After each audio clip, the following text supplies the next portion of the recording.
This is Freedom 1110, WKQA, Norfolk, serving Eastern Virginia and North Carolina with 50,000 watts of power and worldwide at WKQAradio.com. It's time for the Nora Firestone Show on Freedom 1110 WKQA. You're invited to be a part of the program by calling 757-222-3705. That's 757-222-3705.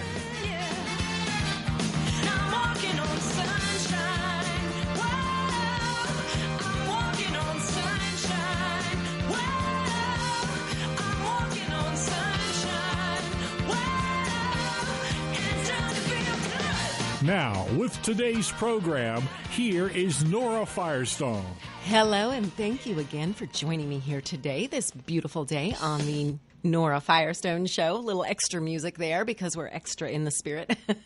I am Nora Firestone, and you can reach out to me anytime, either on the air during this hour by calling 757-222-3705 or off the air anytime by emailing nora@norafirestone.com.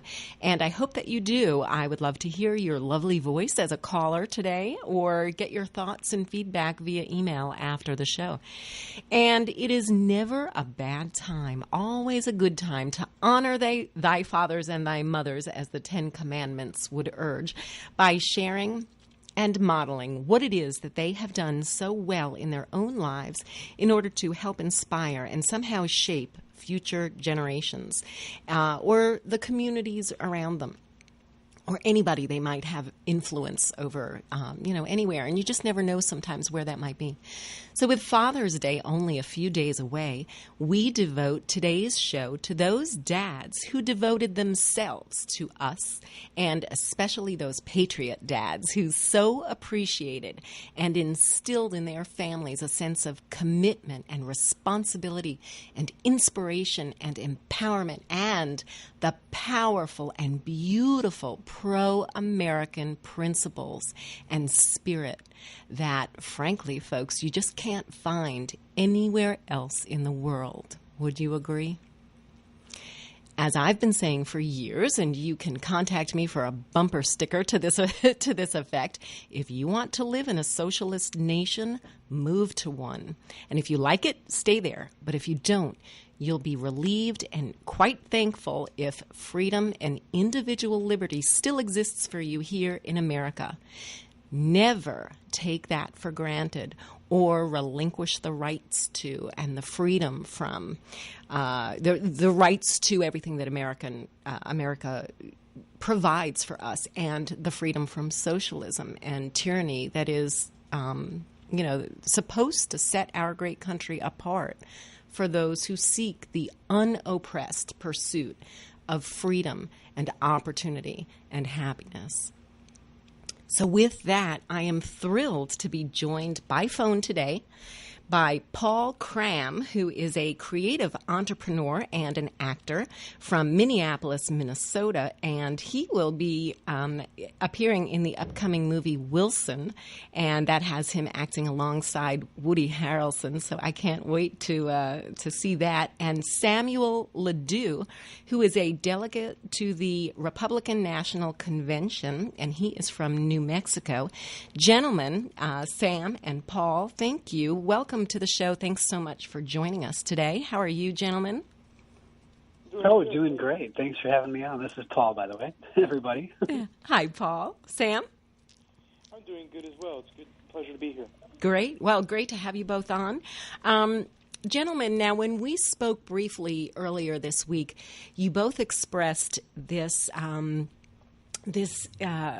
strong appreciation for your own fathers and for their levels of commitment to their families, to perhaps their communities or their work, and to the values that you see as pro-American principles they appreciated and saw as, real Americanism.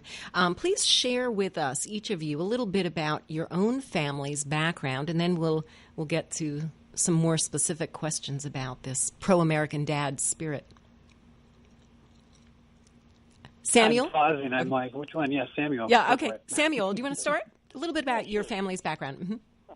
Well, my family has been in northern New Mexico for about 400 years, and my immediate family is my father. He's a chemical engineer at Los Alamos National Labs, and my mother is a school nurse at one of the public school systems in Espanola, New Mexico. And we've worked hard, and we've been just like a regular nuclear family. And when my parents first started out, they were small time at one of the Air Force bases, just working there. And we worked our way up from a lower class family to about a middle upper class kind of family. And, hard work and dedication on their part and moving up the ranks is just how they got there. I mean, my mom was even, when I was in first grade, she was going to community college, getting her nursing degree while I was in first grade. And, she pulled double shifts, and so did my dad. And we worked our way up the system, and just proof that hard work and dedication can bring you there. And, we come from a poor Latino community, and a lot of people don't have a lot of opportunities. So I'm very grateful that I come from a hardworking, dedicated, intact family who was able to make it so that I could have such a privileged life. Yeah. Thank you. And I'm so glad that you did. And that point about being from an intact family unit is so crucial. And we're definitely going to be, getting into that during today's show. And both of you come from that kind of family unit and understand the values, and you've got the frame of reference to be able to explain the importance of that. And so that's another reason I'm so grateful to have you both on. Paul, a little bit about your background, your family. Yeah, absolutely. My family,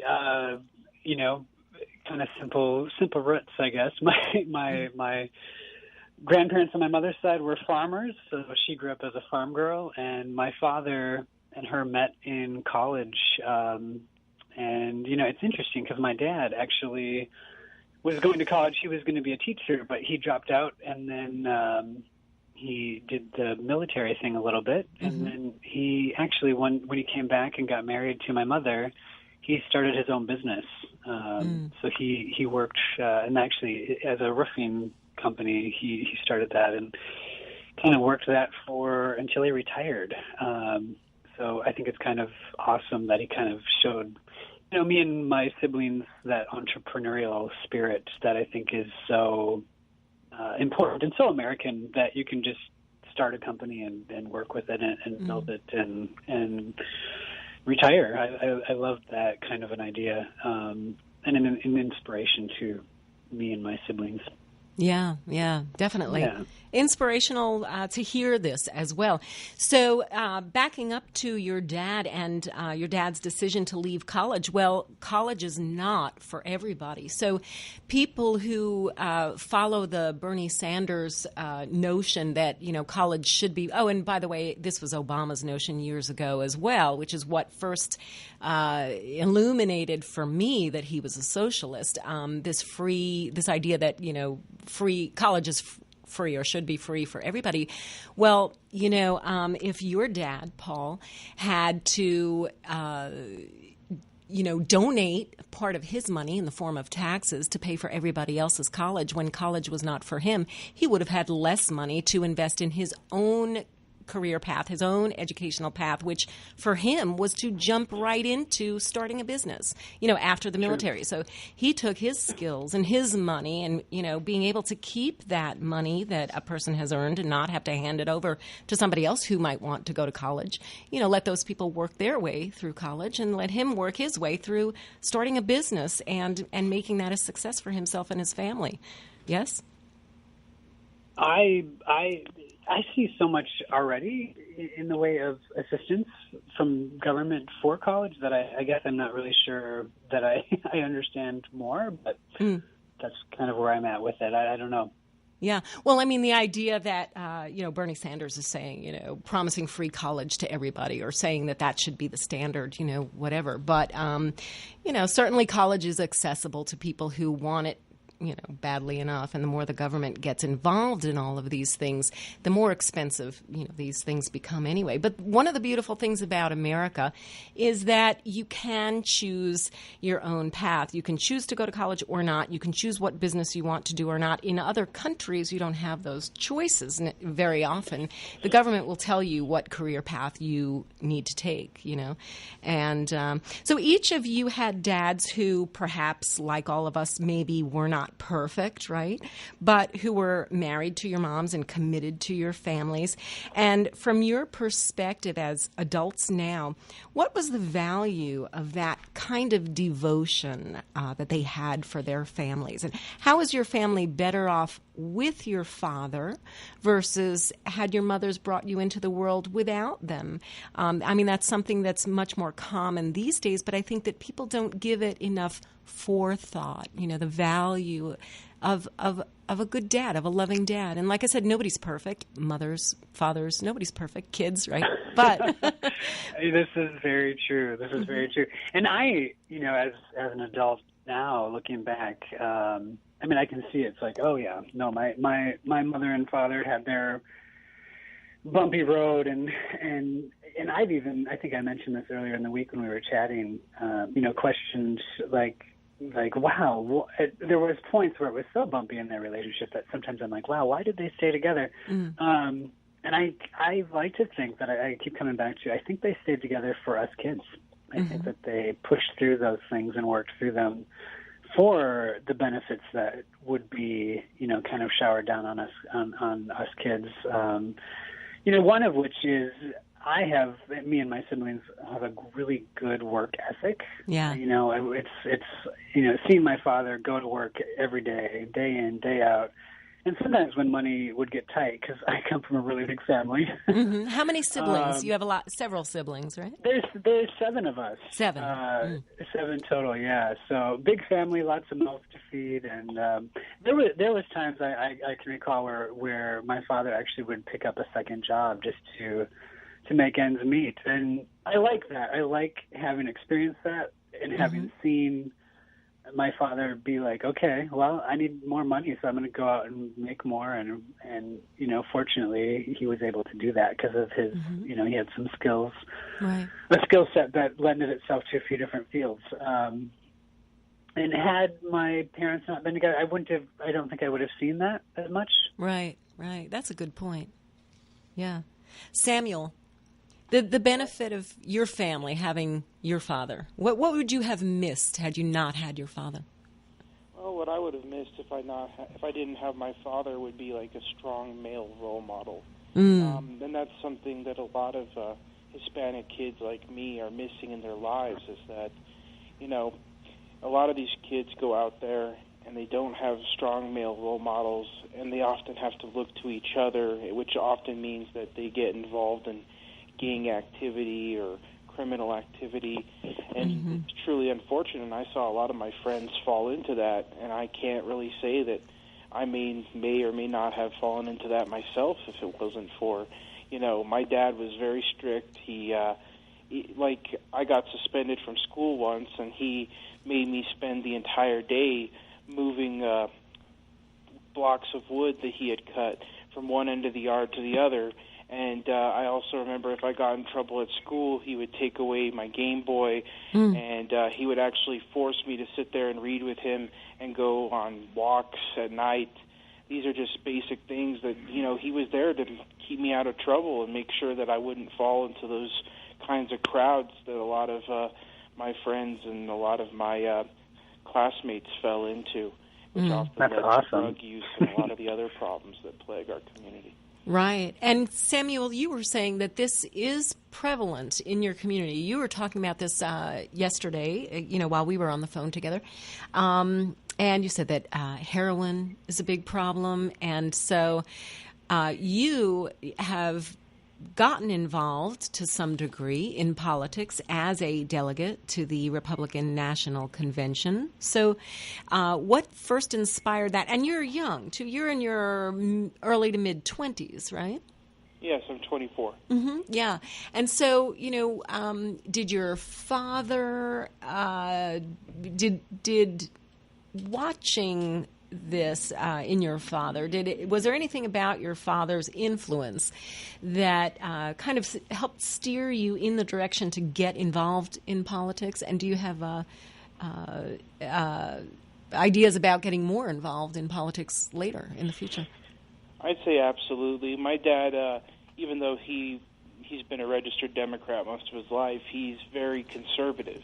He's like a John F. Kennedy type of Democrat. Right. A lot of people are. Yeah, and they don't know it, right? And his influence in my politics showed me that a stable family and strong values allow people to succeed.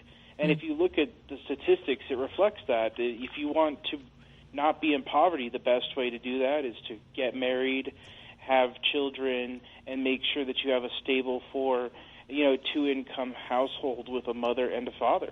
Amen.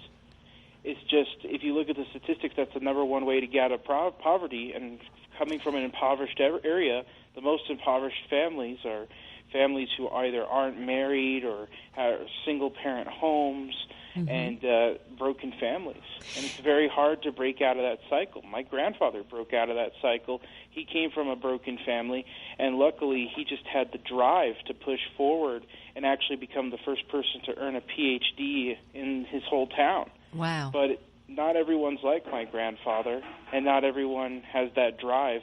So it's very important that we look at these values and, institute them to the best degree in our communities.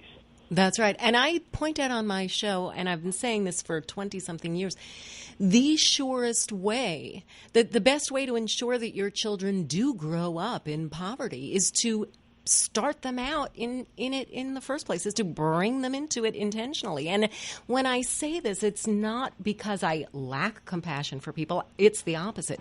It's because people like you, people like me, lots of us, right? We understand these things and we have some kind of frame of reference, no matter where it comes from.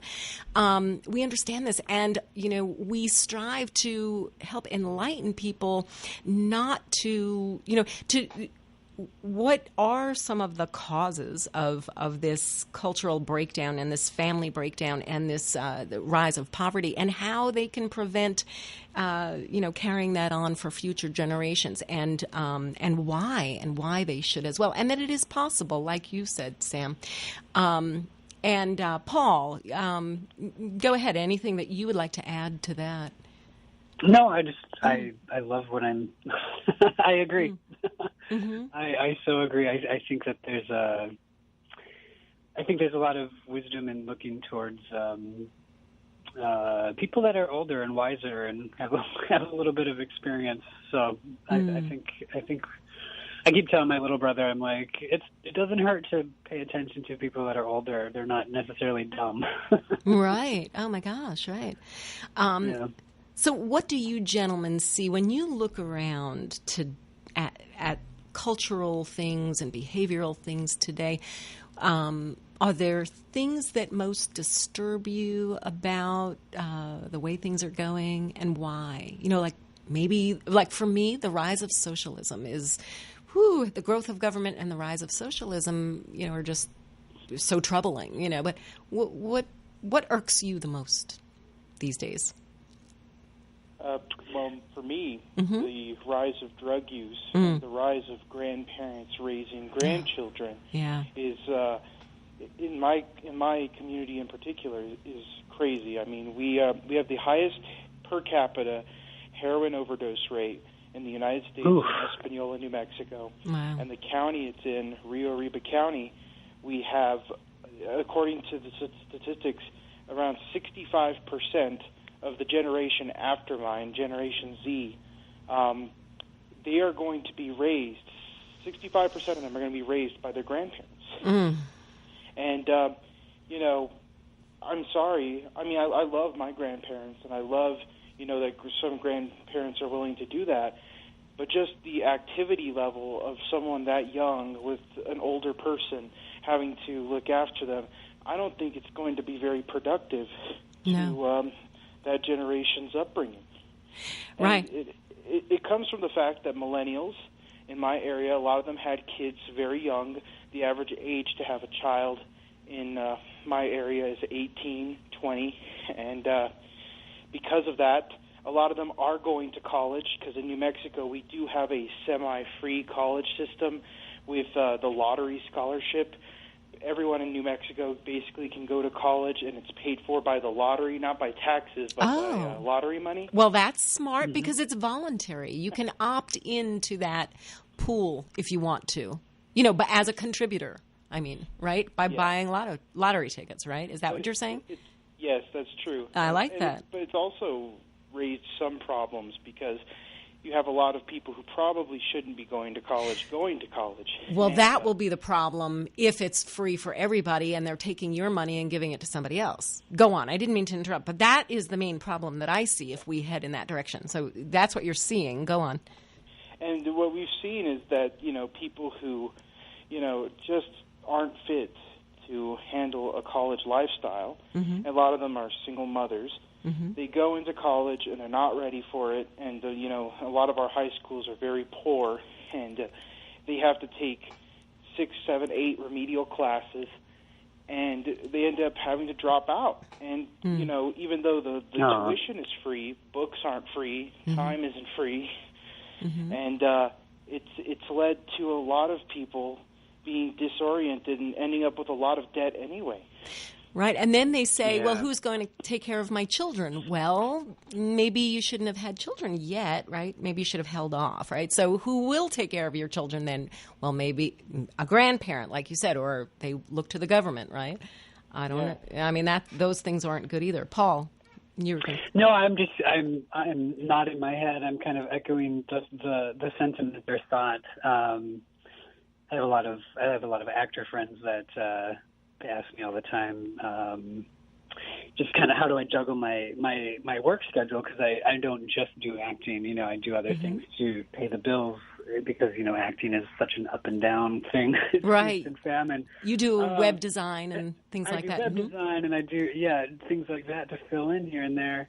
And I have friends that they do have children, and they also try to act here and there, but and they're overwhelmed with their time. It's that thing of there's only so many hours in the day, right? And I hearing what Samuel's saying, it makes me so sad, because it's like, those children need their mom and their dad. They need time, Yeah. And it's such a challenge for anybody, to try to dissect their time and give it to 20 different places. And it's like, oh my gosh, it just hurts my heart sometimes when I hear about all the things that people are trying to do. And it's like, it's so hard to raise kids alone and do all that stuff. I mean, I know that the world's not perfect. I know that we all, there's no perfect quote unquote person, but right.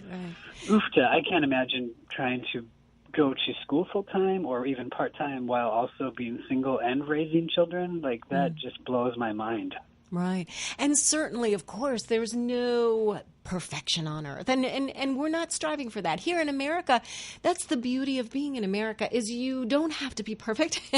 And you're supposed to be free to make your decisions and, reap the rewards and the consequences and learn from those things, but not to the point where you're burdening others with your chosen obligations. And I think that is such an important thing that we need to be teaching and instilling in these younger generations, that, that first of all, your future children will have needs that you can't predict at your young age, right? And so, hold off, trust us, listen to us, hold off, wait until you're equipped, and it can fulfill those needs. But also, sometimes things happen, right? And so the idea is not to, necessarily come down on people, in a critical way, but to enlighten people and show people,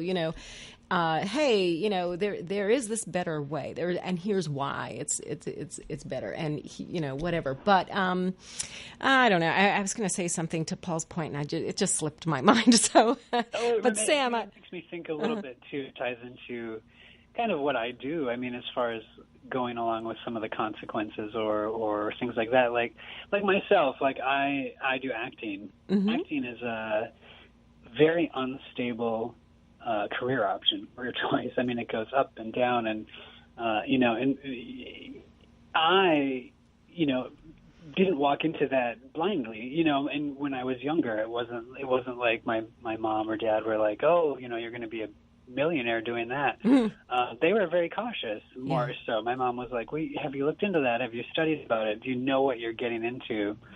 Which is advice that I appreciate, because it's like, I have to now I'm doing several different things, to make money. And that's the consequence of choosing that career path. And I think, I know that I think every generation is always like, oh, those darn kids. Right. But I do look at like some of my younger brother's actions, and I'm like, wow, like, here's some advice. Does he take it? Sometimes? Not always, no. Okay, right. But even my dad has given me really good advice over the years that I appreciate. And, it kind of falls in with that too, where it's like, some of the decisions you make, you're going to fall on your face, and that's okay. Right. Yeah. Actually, I'd love to share one of my favorite pieces of advice that my dad told me about business. I was just going to ask. Perfect timing. It. No, because he ran his own business, and I basically, being an actor, I'm kind of an entrepreneur in that way. He always told me, he was like, Paul, if you are not being told no and having people shut the door and tell you that they're not interested in buying what you're selling, which is, your acting stuff, then you're not doing enough. You're not pushing yourself hard enough, because you should be hearing no. You should be told no. You should be told, like, no, we're not interested. So now whenever I'm, out and about and auditioning and trying to get work and things like that, I just smile when people are like, nope, we're not interested, or we're not going to cast you, because it's like, yes, I'm pushing myself. This is good. Right. So it kind of strengthens that resilience in you? Yes. Yes. Sense of drive. Yeah. That's great advice. Do you think, Sam, do you think that if Paul's father's advice were to be told to some of the kids how do you think that advice would be received? If you're not hearing no, you're not pushing yourself hard enough. Well, I think it's very useful advice, but unfortunately, many people in the Hispanic community have a mentality that's described as crabs in the barrel. Oh, what's that? Whenever we see, like crabs in the barrel, you know how when you put crabs in a barrel, when one tries to escape, the others pull them back down? It's very similar in the Hispanic community, is that once someone starts to get successful, you will often hear a lot of us go like, oh, well, you think you're too good for us, you think you're all that. Like, it's almost like a punishment of success. If you're not there with them in the struggle, then you're not one of them. And I've seen this happen over and over again, where, especially in the male Hispanic community, less so in the female Hispanic, a lot of families want to see their daughters succeed. But when it comes to their sons, and especially since a lot of these homes are lacking father figures, you'll often see, us just denigrate each other, where we just say, oh, you're too good for us now, what do you think you're all that, And I've seen this happen over and over again, where success is somewhat demonized. Yeah, and I think that's something that my community needs to kind of move past, and we need to be there for each other and try to help each other out. Yeah, that's a great point. And we're going to take a commercial break for just a couple of minutes. And Samuel, perhaps on the other side of the break, if you'd like to elaborate a little bit more on that, you certainly may. Stay with us, everybody. We'll be right back, and get set to call in if you'd like, 757-222-3705. We'll be right back with Paul Cram and Samuel Ledoux here on the Nora Firestone Show. Nora will be right back here on Freedom 1110 WKQA.